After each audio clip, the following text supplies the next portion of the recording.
Okay guys, ikan sa laag, pauli sa trabaho. So niya taron nagsugo na tag programming.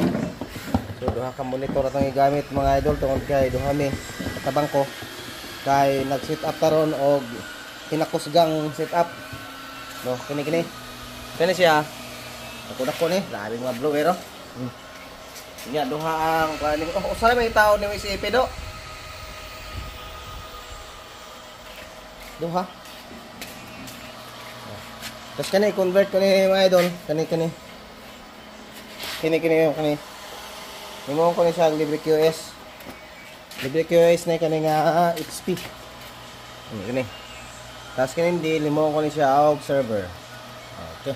So wa pa maabot ang uban nato mga taod. Pangsamantala lang ni tanan kay mga ipangbutan nato dire, mga kusgan. O for configuration purposes lang muna to guys. Tsaka itong ating OLT, hindi ito. Display lang yan dyan. At tsaka meron tayong dalawang CCTV. Kasi naka single interface ang output natin. Patagusin din nating CCTV doon sa ating mga napbox. Ayan. Okay. So, ayan lang muna ating update.